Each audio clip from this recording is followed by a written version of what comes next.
बैठे सरकार से और नहीं करेंगे तो फिर अब विरोध करना पड़ेगा, वो ठीक नहीं है। इससे पहले आप काम करो। धन्यवाद सभापति महोदया, आपने मुझे बजट में शिक्षा के अनुदान पे बोलने का मौका दिया, इसके लिए मैं आपका आभारी हूँ। अच्छी बात यह है कि शिक्षा मंत्री जी भी यहाँ मौजूद है, क्योंकि जवाब तो नहीं देना है।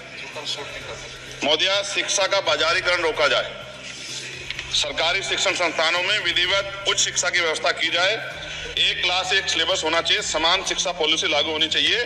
लेकिन सरकार ने तो एजुकेशन का बजट ही कम कर दिया है। जब पढ़ेगा नहीं भारत तो आगे कैसे बढ़ेगा भारत? SC ST OBC के छात्रों के बजट में कटौती की गई है, उसे बढ़ाया जाए, नए छात्रावास बनाए जाए और छात्र संघ चुनाव जो है राजस्थान और उत्तर प्रदेश के छात्रों की मांग है। मैं यूपी से आता हूँ, छात्र राजनीति से, हनुमान बेनीवाल जी छात्र राजनीति से आए हैं।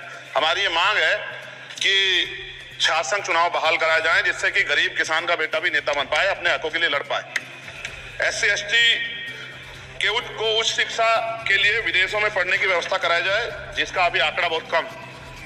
साथ साथ मेरे लोकसभा क्षेत्र नागौर में और नजीबाबाद में गवर्नमेंट डिग्री कॉलेज बनाया जाए, सहारनपुर में डिग्री कॉलेज बनाया, भागोवाला में कन्या इंटर कॉलेज बनाया जाए, उसकी जरूरत है। नगीना लोकसभा क्षेत्र के में नए कॉलेजों विश्वविद्यालयों की स्थापना की जाए, साथ ही IIT और IIM की स्थापना की जाए। IIM में आरक्षण की व्यवस्था लागू करा जाए। हमारे साथी कह रहे थे करवानी चाहिए इनको, इनकी इच्छा है और होनी भी चाहिए।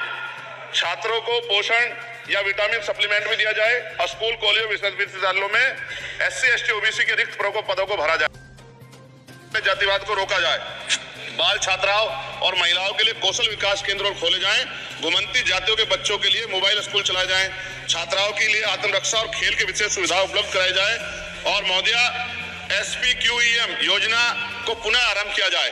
SPQEM शिक्षा की गुणवत्ता सुधार के लिए एक महत्वपूर्ण योजना थी, जिसे अल्पसंख्यक मंत्रालय ने मदरसों में चलाया था। इस योजना के अंतर्गत NIOS के माध्यम से मदरसे में बच्चों को मुफ्त हाई स्कूल में इंटरमीडिएट की पढ़ाई करवाना का प्रावधान था।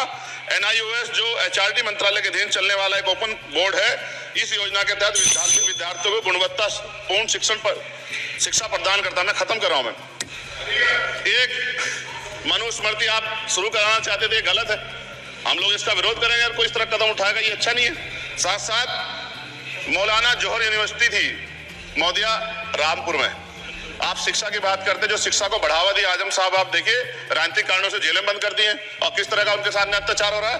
मैं मांग करता हूँ राजनीतिक कारण छोड़ के उस यूनिवर्सिटी को बंद करने का लक्ष्य सरकार का ये गलत है, इस तरह से आप नहीं रोक सकते हैं। साथ साथ BEd के बच्चे जो हैं उनका भविष्य खराब हो गया, करोड़ों में उनकी संख्या है, क्योंकि एक नया आदेश वो करके प्राइमरी स्कूल में उन्हें भर्ती हो सकते। BTC और BEd के बच्चे परेशान है, इसलिए मैं आपसे आग्रह करूंगा इस पर ध्यान दें। और एक आग्रह मैडम मेरा आपसे बहुत इंपॉर्टेंट ये है कि सभी नेताओं के, सभी कर्मचारियों के और जितने भी सरकारी लाभ लेते हैं सबके बच्चों को सरकारी स्कूल में पढ़ाया जाए और समान शिक्षा पॉलिसी लागू, जिससे कि सरकारी स्कूलों में सुविधा आए। सरकारी स्कूलों में सुविधा एक बड़ा भाग पड़ता है सरकारी स्कूलों में, प्राइवेट में नहीं घुस सकते हम लोग। बाबा साहब अम्बेडकर को मैं याद करता हूँ, आज महाराज ज्योतिबा फुले और माँ सावित्रीबाई फुले को याद करता हूँ मैं, जिन्होंने, मैं खत्म कर रहा हूँ, जिन्होंने पहला स्कूल खोला। और फिर मैं आपसे कह रहा हूँ, संत गाडगे जी महाराज ने कहा कि एक रोटी कम खाओ लेकिन अपने बच्चों को पढ़ाओ, और बाबा साहब ने कहा खत्म करते हुए कि जो शिक्षा से श्रेणी का दूध है जो पिएगा दाड़ेगा, शिक्षक वैसे हम लोग बोल रहे हैं, तो इसके साथ खेलना हो, इसका बाजारीकरण रोका जाए और सबको पढ़ने का मौका मिले, इसका ध्यान सरकार रखे। बहुत बहुत धन्यवाद। और शिक्षा मंत्री जी बैठे हैं, आपसे आग्रह है ग्रामीण क्षेत्रों के बच्चों पर ध्यान दीजिए सर। हम लोग बहुत उम्मीद करके बैठे हैं सरकार से और नहीं करेंगे तो फिर अब विरोध करना पड़ेगा, वो ठीक नहीं है। इससे पहले आप काम करो।